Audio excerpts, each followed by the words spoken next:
Chapter 4. Watch out for the yeast. The disciples had forgotten to bring bread, except for one loaf they had with them in the boat. Be careful, Jesus warned them. Watch out for the yeast. Mark 8:14-15. Halfway across the lake, Emmett began, as he stood with his back resting against the countertop. Jesus broke the stillness of the afternoon by sharing a most important lesson that many people miss. Not wanting to miss it too, Hannon leaned forward and asked, "What did Jesus say?" Emmett chuckled. "I'm getting there, be patient." Hannon sighed and crossed his arms as Emmett continued, "Here's what Jesus said." After a short pause, he looked at Hannon and asked, "Are you sure you're ready for this lesson?" "Grandpa, get on with it," Hannon responded impatiently. Okay, Emmett teased.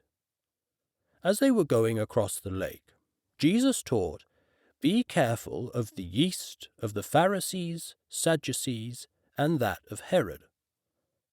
A look of confusion, as well as a little disappointment, spread across Hannon's face.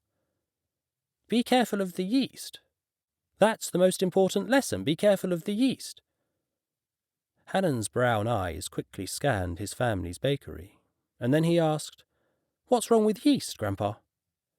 "Nothing," answered Emmett matter-of-factly. "We use it all the time, right?" "We don't have a choice, Grandpa," Hannon said confidently.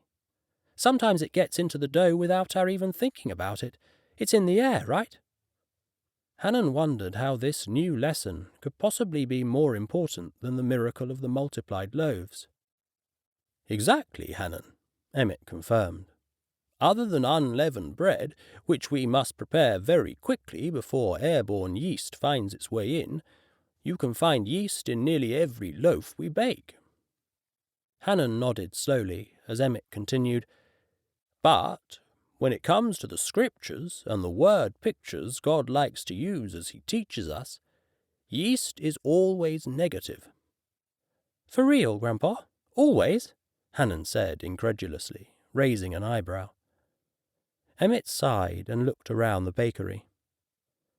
"What's the first thing we do when we observe the annual celebration of our people's deliverance from the land of Egypt?"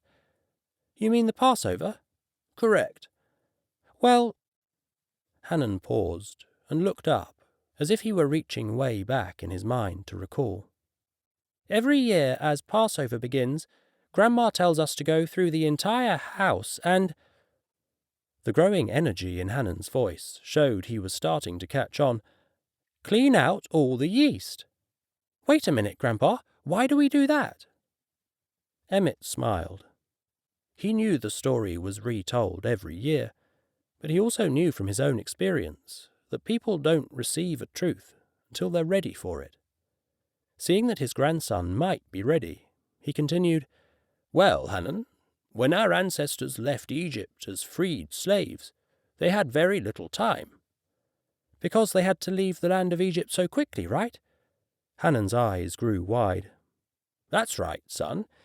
If they had taken the time needed to add yeast, and then waited for the dough to rise, they would have missed out on God's deliverance."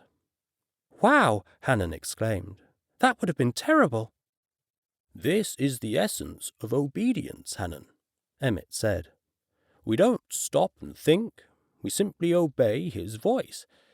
In fact, Jesus once said, 'My sheep listen to my voice, I know them, and they follow me.' In other words, we don't stop and think about whether or not to follow, we simply hear and obey." Hannon pursed his lips as he let the thought sink in. "I think I get it, Grandpa. Yeast takes time to work, but we should never take time when we know God has spoken. Delayed obedience is like disobedience," they said, finishing the sentence together. "Yes," Emmett smiled approvingly at his grandson. "And that's one example of how yeast is referred to negatively in the scriptures. It represents delay." "But then I still don't get why Jesus warned the disciples about the yeast of the Pharisees, Sadducees, and Herod. Had they delayed in doing something? No, not quite, Emmett said. Just their understanding was delayed, that's all. Oh, Hannon said thoughtfully. Then he burst out, I know. Jesus was upset that they hadn't brought any bread for the trip, right, Grandpa? Because if they brought some of the leftover Jesus bread, they wouldn't have had to eat the Pharisee bread, right? Emmett slapped the countertop, sending a cloud of flour into the air of the small bakery. That's exactly what the disciples thought, Hannon. Emmett laughed heartily. What's so funny, Grandpa? Hannon asked, bewildered. They forgot to bring bread, right? And now Jesus is warning them about the yeast of the Pharisees. He must be upset that they didn't bring any bread.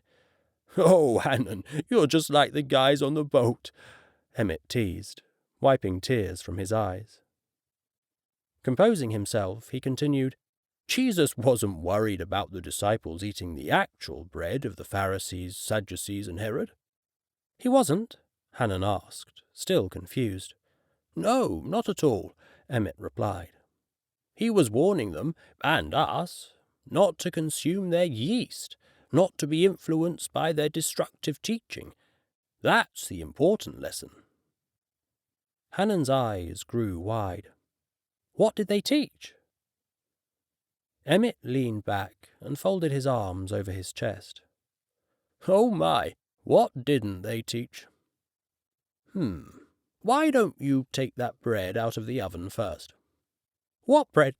Hannon paused, remembering the loaf he put into the oven earlier. He quickly went over to the oven to remove the bread, wondering what destructive teaching and negative influence his grandpa was possibly talking about. When you finish up with that, Emmett called out, we can go for a walk while the bread cools. And Hannon? Yes, Grandpa? Bring a handful of some ground flour with you. We're going to need it